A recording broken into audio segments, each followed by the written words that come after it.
ქრისტეს მიერ საყვარელნო, მამანო, დედანო, ძმანო და დანო, თემა დღევანდელი ჩვენი საუბრისა გახლავთ ღვთაებრივი და კაცობრივი სიბრძნე. ამ თემას წარმოაჩენს სულთმოფენობიდან მეშვიდე შვიდეულის საკვირაო წირვის სახარება. ეს არის სახარება მათესი მე-9 თავის 27 მუხლიდან 35 მუხლის ჩათვლით. წავიკითხოთ ტექსტი სახარების.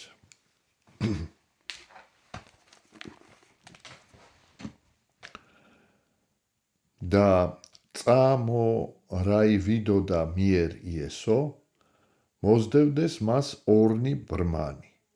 ღაღადებდეს და იტყოდეს. შემიწყალენ ჩვენ იესო ძეო დავითისო. და ვითარცა შევიდა იესო სახლსა, მოუხდეს მას ბრმანი იგი და რქუა მათ იესო. გწამსა ვითარმე ძალმიც ესე ყოფათ. რქვეს მას, ჰეუფალო, მაშინ შეახო თვალთა მათთა და რქუა მათ, სარწმუნოებისა თქვენისაებრ გეყავთ თქვენ. და მეხსეულად აღეხუნეს თვალნი მათნი და შელისხნა მათ იესო და რქუა, იხილეთ ნუცა ვინ უწყის. ხოლო იგინი გამოვიდეს და მიმოდადვეს იგი ყოველსა მას ქვეყანასა. და ვითარცა იგი გამოოდენ ვიდეს, მოგვარეს მას კაცი ყრუ და ეშმაკეული. და ვითარცა განხადა ეშმაკი იგი, იტყოდა ყრუ იგი და დაუკვირდებოდა ერთს ამას და იტყოდეს, არასა და ისრაელსა შორის ესრედ გამოსჩნდა.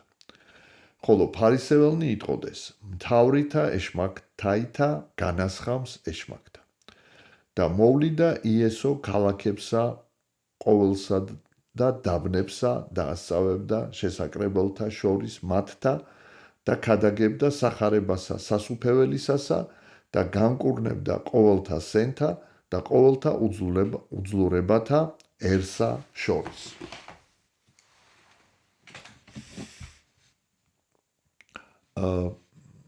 ერთი შეხედვით თითქოს რატომ არის მთავარი თემა ამ სახარების ღვთაებრივი და კაცობრივი სიბრძნე.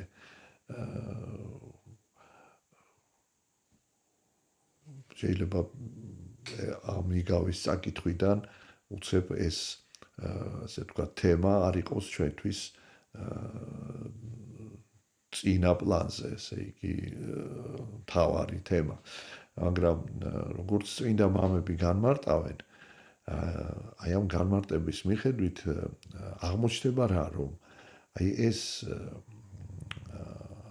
ბრმათა განკურნება არის არა მარტო მათი ფიზიკური თვალის ახილვა, არამედ არის მათი სულიერი თვალის ახილვა. ხოლო სულიერი თვალის ახილვა სხვა არაფერია, თუ არა ღვთაებრივი ჭეშმარიტების შეცნობა, ანუ ღვთაებრივი სიბრძნის წვდომა და მოპოვება. აი ეს არის ძალიან მნიშვნელოვანი, რომ სწორედ აი ამ მოთხრობაში, აი ამ მონაკვეთში სახარებისეულ ჩანს, თუ როგორ მიყავს იესო ქრისტეს ბრმები იმასთან, რომ მათ აღეხილოთ სულიერი თვალი. და აი რას ნიშნავს ეს და რაც შეეხება კაცობრივი სიბრძნის მაგალითი, ეს არის უკვე მეორე ნაწილში, რასაც უკვე ამ პირველი ნაწილზე საუბრის დასრულების შემდეგ შევეხებით. აი როგორ მიყავს იესო ქრისტეს ღვთაებრივ სიბრძნესთან, ანუ სულიერი თვალის ახელასთან ორი ბრმა. ესე იგი იწყება თხრობა იმით, რომ ბრმები იგებენ, რომ იესო ქრისტე უნდა ჩამოიაროს მათთან და როგორც კი იესო ქრისტე მოუახლოვდება მათ, ბუნებრივია ისინი იწყებენ ღაღადის. იესო ძეო დავითისო, შეგვიწყალენ ჩვენ. ესე იგი, იესო ძეო დავითისო ეს იყო მიმართვა, ფაქტიურად ითვლებოდა, რომ ეს იყო მესიის, ასე ვთქვათ, სინონიმი იყო და ფაქტიურად ისინი აღიარებენ იესო ქრისტეს როგორც მესიას. საიდან რის საფუძველზე? იმის საფუძველზე, რომ მათ გაგებული აქვთ მრავალი სასწაული, რაც მოხდა იესო ქრისტეს მიერ აღესრულა და მათში არის ეს განცდა, რომ სწორედ ის სასწაულები, რომელსაც ქრისტე აღასრულებს, ეს მხოლოდ მესიას შეუძლია. და აქედან ჩანს მათი შინაგანი სულიერი, ესეთი საკმაოდ დიდი სულიერი ხედვა, სულიერი ესეთი სიმაღლე, რომ ისინი მას როგორც მესიას აღიარებენ. მაგრამ აი ისმის კითხვა, რომ იესო ქრისტე, ესე იგი, ხშირ შემთხვევაში, როდესაც ადამიანებს საერთოდ შეიძლება უნარიც არ აქვთ, რომ გამოხატონ სარწმუნოება, ეს არის, თქვათ, ბოროტისულით შემყრობილების შემთხვევაში, ან მძიმესნეულების შემთხვევაში, როცა ადამიანები, ესე ვთქვათ, ვეღარ ფლობენ თავის, ასე ვთქვათ, გონებას, არ ითხოვს მათგან და აქ ჩანს ეს დიდი სარწმუნოება და რატომღაც თითქოს ეს უგულებელყოფილია, მაგრამ სინამდვილეში ეს არის არა უგულებელყოფა მათი თხოვნის, არამედ მაცხოვარი ამზადებს მათ უფრო მაღალ საფეხურზე სულიერების უფრო მაღალ საფეხურზე ასვლისათვის. და იგი არ პასუხობს და აგრძელებს თავის, ასე ვთქვათ, გზაზე ცვლილობას. გარკვეული თვალსაზრისით აი აქ არის მაგალითი იმისა, რომ როდესაც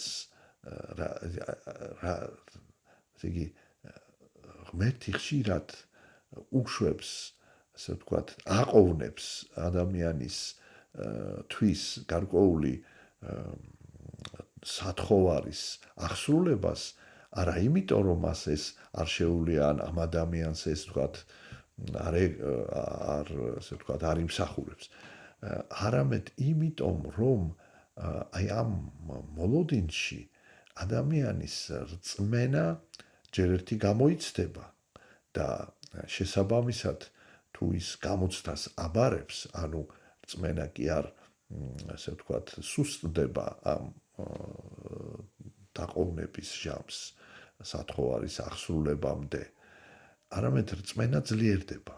ადამიანი აგრძელებს ლოცვას და ლოცვის გაგრძელება თავისთავად ეს არის ესეთი მოშურნეობა, სულიერი სათნოება, ეს არის თავისთავად, ესე იგი, რწმენის გაძლიერება, რწმენის საერთოდ სიმტკიცის მაჩვენებელი და აი მოთმინების სათნოების მაჩვენებელი, მოშურნეობის სათნოების მაჩვენებელი და აი ამ სათნოებებით ადამიანი უფრო და უფრო სულიერად მდიდრდება და მისი რწმენაც მდიდრდება. რამე თუ რწმენა ეს არის და სრულყოფილი რწმენა ეს არის სულიერი სათნოებების ხარისხზე დამოკიდებული. რაც უფრო ადამიანის სულიერება მაღალია, მით უფრო მეც ხედავს იგი, მეტად ხედავს ჭეშმარიტებას, მეტად ხედავს ღმერთს და შესაბამისად ეს ხედვა, სულიერი ხედვა, ეს არის გაძლიერება იმისა, რასაც რწმენა ქვია. რწმენა, რომელსაც ასევე რასაკვირველია ჭირდება მუდმივად გაძლიერება, რადგანაც წუთისოფელი ადამიანს სწორედაც რომ სხვადასხვა განსაცდელებით არყევს მის რწმენას და ამის მაგალითები ბევრია სახარებაში, როდესაც მაცხოვარი ეუბნება მოციქულებს და საყვედურობს მათ. მცირედ მოუწმუნენო, რაისათვის შეორკულდით. ანუ ეუბნება, რომ თქვენი რწმენა მერყევია, თქვენი რწმენა, ასე ვთქვათ, მცირეა, ესეთი თქვენ მიიდრიკებით ესეთი სუსტი რწმენისაკენ, მერყეობისაკენ რწმენაში. და შესაბამისად ეს დაყოვნება ეს დაყოვნება არის საშუალება იმისა, რომ ადამიანის რწმენა გამოიცადოს, ადამიანის რწმენა აი ამ გამოცდის ჟამს, როცა ადამიანი აბარებს ამ გამოცდას მოთმინებით, მოშურნეობით, ანუ გულს მოდგინებით და ესეთი მტკიცე გადაწყვეტილებით ეს რწმენა იზრდება. რწმენა იზრდება და რწმენის დასთან ერთად იზრდება უნარი ჭეშმარიტების დანახვისა, ჭეშმარიტების წვდომისა და აი რას ვხედავთ აქ უკვე მაცხოვარი შედის სახლში ეს ბრმების ესე იგი არავინ არ იწვევს ამ სახლში და აი ისინი აკეთებენ უკვე აი ესეთ აი შეიძლება ითქვას სულიერი სიმამაცია ეს გარკვეული სიმამაცის სათნო სულიერი რაღაც ხარისხს ამჟღავნებენ თავისი პიროვნული ასეთი ღირსების ხარისხს ამჟღავნებენ სულიერი ღირსების ხარისხს ეს არის სიმამაცე რა არის ეს სიმამაცე ისინი გაბედავენ და შევლენ ამ სახლში ესე იგი როგორი ეს არის კადნიერება მაგრამ არსებობს კადნიერება როდესაც შენ აკეთებ ამას ანუ ესეთ სითამამე და რაღაც აი თითქოს აი დადგენილ ნორმას რო ესე ვთქვათ გადალახავ დაარღვევ რაღაცა ნორმას ჩვეულებრივ საზოგადოებრივი ურთიერთობის ნორმებს მაგრამ თუ ეს ემსახურება ადამიანის მიწიერ სურვილებს მის ამპარტავნებას მის მომხვეჭელობას რასაკვირველია ეს არის უფლისთვის მიუღებელი ეს არის ცოდვა ეს არის თავხედობა მაგრამ არსებობს სულიერი კადნიერება როდესაც შენ კადნიერდები იმისთვის და დაარღვევ ამა თუ იმ ასე ვთქვათ ზღვარს სულიერი ასეთი სარგებლობის მოხვეჭისათვის და მათიციან რომ ისინი ითხოვენ წყალობას და რომ ეს ღმერთისთვის არ იქნება ასე ვთქვათ მიუღებელი მათი ქმედება და აი მაგრამ აქ ერთი რამ არის რომ ისინი არა მარტო წყალობას გამოელიან ღმერთისგან, არამედ ამით აღიარებენ იმას, რომ ჩვენ გვწამს, რომ შენ მოწყალე ხარ. ჩვენ გვწამს, რომ შენ სიყვარული ხარ და შენ ამ ჩვენს შენი შვილების, ანუ ღვთის შვილების, აი ამ განწირულ, ასე ვთქვათ, განწირულ შვილებს არ მიატოვებ და არ განურისხდები მას ამის. ჩვენ ამის გვჯერა. ანუ ესეც რწმენის ეს კადნიერება ესეც არის მაღალი რწმენის გამოვნე და აი ამ ასეთი ფაქტიურად ძალიან მაღალი რწმენისათვის უფალი აჯილდოებს ჯერ ესე იგი თვითონ უფალი ამზადებს ამ რწმენისათვის აი ამ წინააღმდეგობების შექმნით რომ არ დაელოდა რომ შახში შევიდა სადაც ესე იგი მათ არ აქვთ უფლება რომ შევიდნენ არც უკითხიათ არავის აი შეყვნენ და ამით ასე ვთქვათ გადაჭრეს ეს პრობლემა აი ამ წინააღმდეგობებს უფალი უქმნის და როდესაც ისინი ამ წინააღმდეგობებს დაძლევენ ეს არის სათნო ღვთისათვის ანუ ისინი მოქმედებდნენ აი რწმენისა და სიყვარულის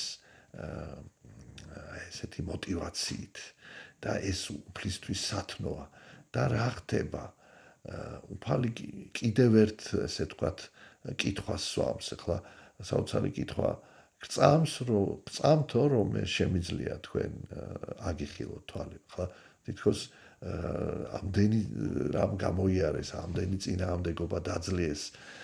ხა განაუფალმა არ იცით რომ მათ სწამთ და მათი რწმენა საკმაოდ მაღალია, მაგრამ აი აქაც ერთი საოცრებაა, რომ ესე იგი ყოველი ქმედება, ყოველი სათნოება, მოთმინება, ესეთი სასოების სიმტკიცე, ასეთი მოშურნეობა, სიმამაცე, ეს ყველა სათნოება ზრდის სარწმუნოებას.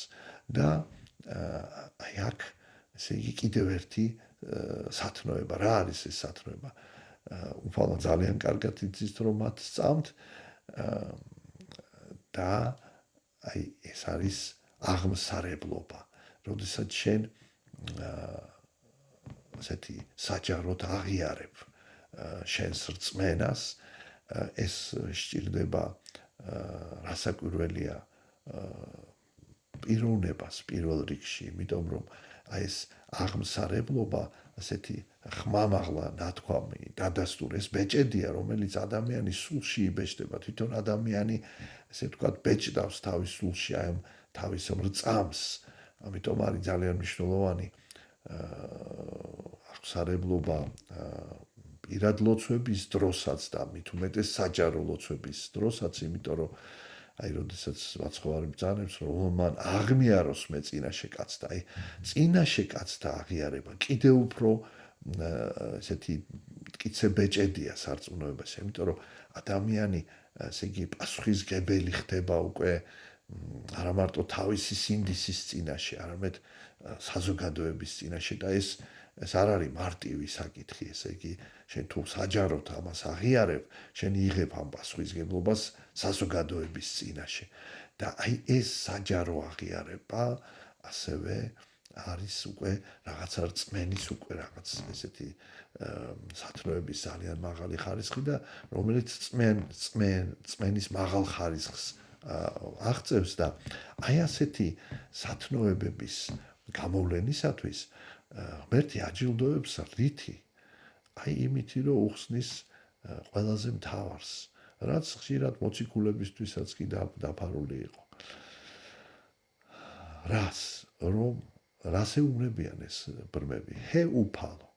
ანუ ისინი ეუბნებიან არა რომ შენ ხარ ძე დავითისა, ძეო დავითისო, ანუ მესია, არამედ ჰე უფალო, ესე იგი როგორც ღმერთს უკვე აღიარებენ როგორც, ანუ აი ამ დრომ, ამ განსაცდელების დაძლევა, ამ წინააღმდეგობების გადალახვან დაიმსახურა ამის გამო, მათ დაიმსახურეს რომ მათ მიეღოთ აი სრულყოფილი რწმენა, ანუ გაეხსნათ ის რომ მათ წინაშე უფალია და ეს რომ ასია და ეს რომ ასე ვთქვათ, ნამდვილად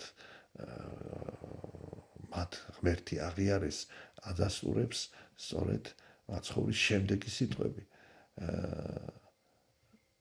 სარწმუნოებისა თქვენ ისა გეყავთ თქვენ, აი მოგენიჭათ ეს თქვენ და თვალები აეხილათ მაშინვე.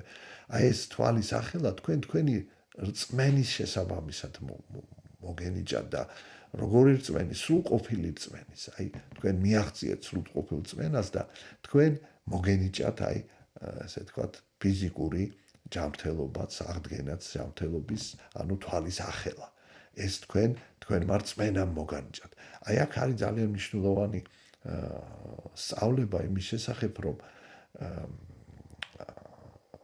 ქრისტიანული ცხოვრება, ჭეშმარიტი სულიერი ცხოვრება, ეს არის სინერგიული პროცესი.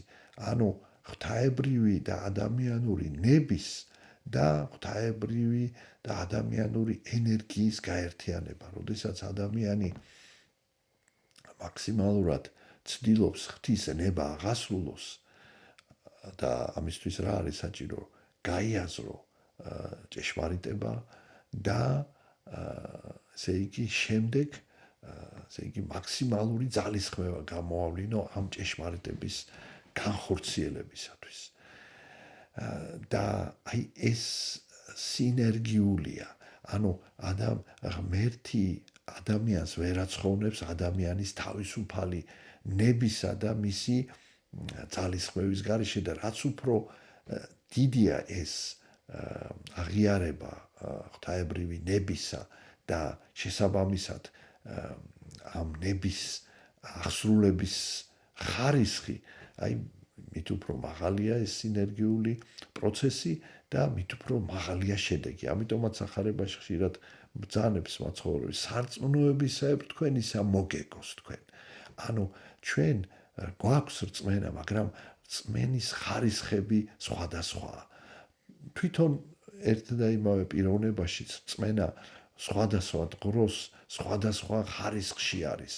ამიტომ ადამიანის ცხოვრება ეს არის მუდმივი პროცესი ღმერთთან დაახლოვებისა, დაშორებისა, ამიტომ არის მუდმივად საჭირო ადამიანის მიერ საკუთარი აი ამ დისტანცირების აღქმა, რაც ნიშნავს ცოდვის შედეგად დაცილებას და რაც დამძიმებას სულისა და ცდილობა რომ ისევ ეს დაახლოება განახლდეს, რომ აი სწორედ აღსარებით ხდება ეს და ზიარებით გამტკიცდეს და გაძლიერდეს და უფრო სრულ იქმნას. და ეს მთელი პროცესი ეს არის ბრძოლა სწორედ აი ამ სულიერი სრულყოფის გზაზე. ბრძოლა ეს სრულყოფის გზაზე არის როგორც წარმატება, ასევე მარცხი, მაგრამ აი წარმატება მხოლოდ და მხოლოდ შესაძლებელია თუ ადამიანი მონაწილეობს აი ამ პროცესში. ღმერთი მუდამ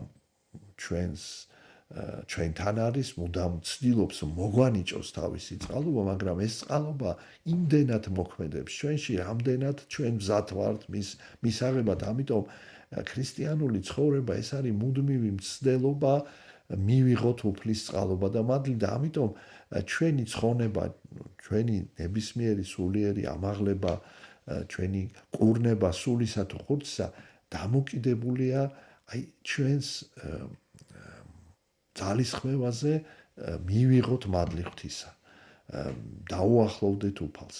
აი ეს არის სინერგიული ცხოვრების წესი, რომელიც აღესრულება მხოლოდ და მხოლოდ ეკლესიის წიაღში. ესე იგი, ერთია ჩვენი მისვლა ღმერთთან, ჩვენი მცდელობა შევიმეცნოთ ჭეშმარიტება, აღვასრულოთ იგი და მეორეა შესაბამისი ქმედება, რაც უფრო ძლიერია ჩვენი სწრაფვა ღვთისაკენ, მით უფრო მეტად შემოდის მადლი ღვთის, ანუ ჩვენ შესაძლებლობას ვაძლევთ ღმერთს, რომ დამკვიდრდეს ჩვენში. ანუ ჩვენი მდგომარეობა სულიერი თუ ფიზიკური ჩვენზეა დამოკიდებული. ღმერთი ყოველთვის მზად არის, რომ სრულად მოგვანიჭოს სულიერი და ფიზიკური კურნება და ეს შესაძლებელია, მაგრამ არც თუ ადვილი მისაღწევი, ამიტომ ერთეულები აღწევდნენ აი ამ სრულყოფილ ასე ვთქვათ, სიახლოვეს სრულყოფილად მიღებას უფლის წყალობისა და მათ ეწოდება წმინდანები.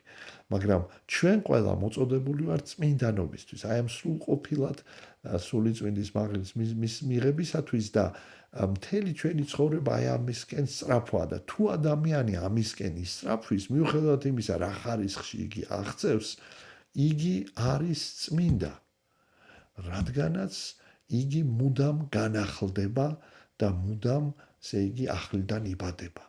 და ამიტომ ეკლესიის ჭეშმარიტი წევრი არა ის ფორმალურად თუ დაუშვათ აი როგორც ახლა ფარისევლები გარეგნულად, ესე ვთქვათ, ყველა წესებს ასრულებდნენ, არა შინაგანად არ ცხოვრობდნენ. ხა თუ ეს ზედაპირულია და ფორმალურია, არავით არის შედეგი არ იქნება, მაგრამ თუ ეს მთელი არსებით ხდება, აი როგორც ეს ორი ბრმა მთელი არსებით ეძიებდა უფალთან სიახლოვეს, მისგან წყალობის მიღება, თუ ეს ასეთია ეს პროცესი, მაშინ რასაკვირველი ადამიანი ნამდვილი წევრია ეკლესიისა და ის ნამდვილად ახლიდან იბადება და ის ნამდვილად წმინდა. და აი სწორედ ეს არის ღვთაებრივი სიბრძნის, ასე ვთქვათ, უკვე მიღწევა, ღვთაებრივ სიბრძნესთან მისვლა, როდესაც შენ მთელი არსებით ცდილობ შეიმეცნო ჭეშმარიტება, ღვთისნება და შემდეგ ძალისაებრ შენისა ეცადო აღასრულო, მაგრამ აი როგორც კი შენ იწყებ ამის ცდელობას, რომ ეს აღასრულო, ეს შემეცნებული ჭეშმარიტება, შენ ღმერთი გეხმარება და ღმერთი შეავსებს ჩვენს ნაკლულევანებასა და ჩვენს უძლურებას განკურნავს და ნაკლულევანებას შეავსებს. ამიტომ ეს არის სინერგიული პროცესი და მხოლოდ ამ სინერგიულ პროცესში ადამიანს აქვს ღვთაებრივი ჭეშმარიტების დანახვის, შეცნობის და მასზე საკუთარი ცხოვრების დაფუძნების უნარი და საშუალება. აი ამის საწინააღმდეგოდ რას ვხედავთ? იწყება ბრმები მიდიან და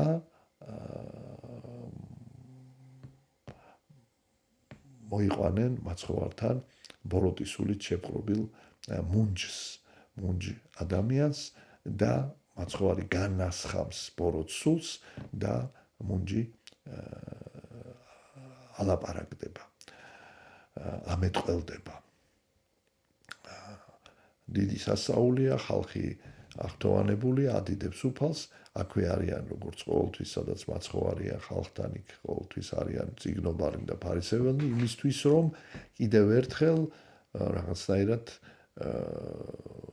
დაარწმუნონ ხალხი, რომ იესო ქრისტე არ არის ჭეშმარიტი წინასწარმეტყველი, რომ იგი არ ღვევს სჯულს და რა თქვან ახლა სასწაულებს, რომელიც ყველა ხედავს და აი სადამდე მიდის ადამიანის, ესე ვთქვათ, დახშული გონება და გაქვავებული გული. მიდის იქამდე, რომ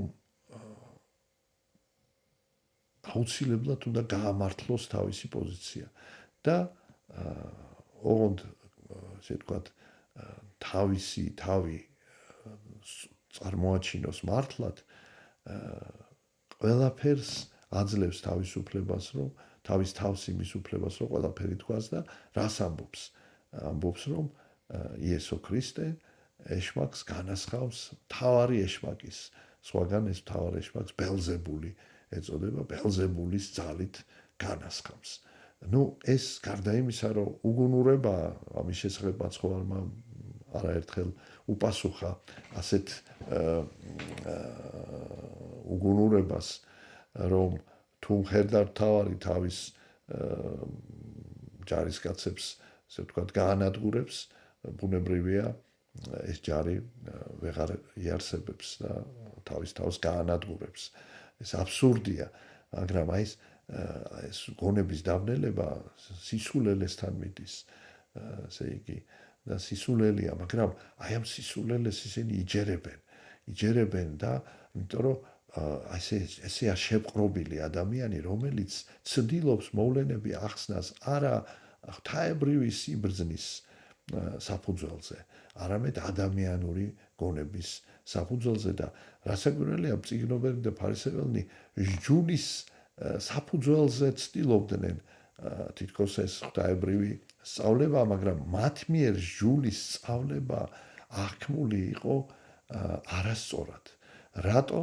იმიტომ რომ იქ სადაც არ არის შინაგანი სწორი ცხოვრება, სინდისის მიერი ცხოვრება, სინდისი კარნახობს ადამიანს ღვთისა და მოყვასისადმი სიყვარულს. ღვთის სიყვარული ეს ნიშნავს სიწმინდეს, მოყვასის სიყვარული ნიშნავს მოყვასისადმი მსახურებას და აი მათში არ იყო არც სიწმინდისადმი მსახურება, არც მოყვასისადმი მსახურება და შესაბამისად ისინი კი არ აღიარებდნენ ამ უძლურებას საკუთარ თავში, არამედ ამართლებდნენ თავის ცოდვებს და აი ცოდვების გამართლების გამო სულ უფრო და უფრო მათი გონება იყო დახშული და მათ მიერ ვერ იკითხებოდა სჯული და დამახინჯებული იყო ეს სჯული და აი ამ დამახინჯებულ სჯულს ისინი ავრცელებდნენ, ამძიმებდნენ ამით საზოგადოებას, ვერ შველოდნენ და თვითონაც რასაკვირველია, აი ამ ამპარტავნებაში რჩებოდნენ, რომ ისინი სწორედ როდესაც არ აღიარებს საკუთარ უძლურებას, შენ იწყებ საკუთარი უძლურების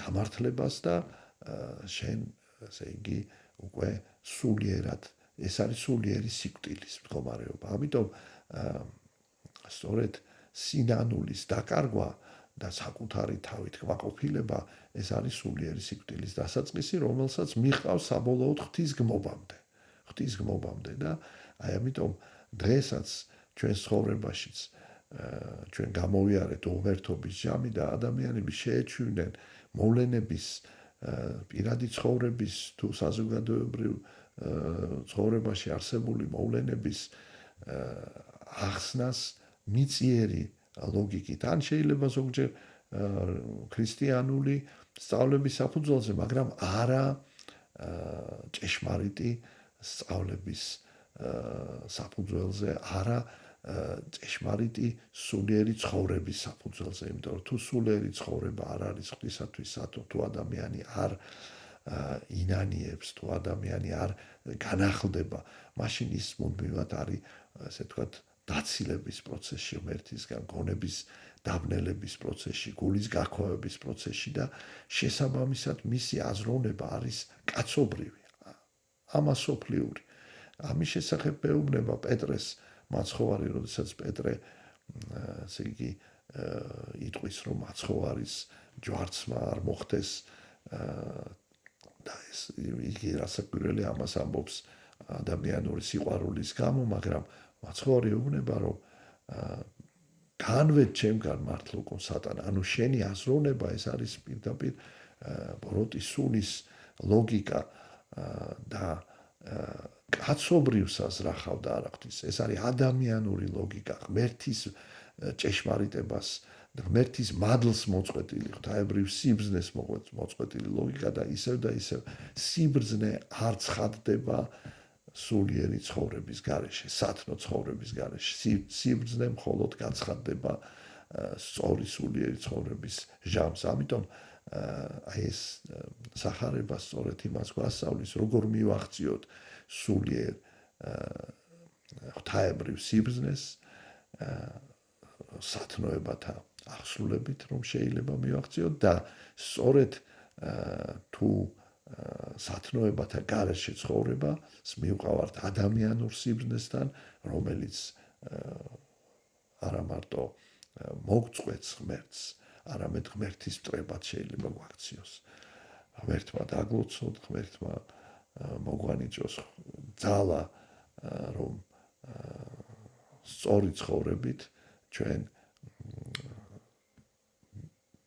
მივეახლოთ, შევიცნოთ, მოვიპოვოთ ღვთაებრივი სიბრძნე და მასზე დაფუძნებული ცხოვრებით, ესე იგი შინაგანი მშვიდობა და სიხარული და კეთილწარმატება. ღმერთმა დაგლოცოთ, გაგახაროთ და მრავალს დაგასროთ. ჩვენთან არს ღმერთი.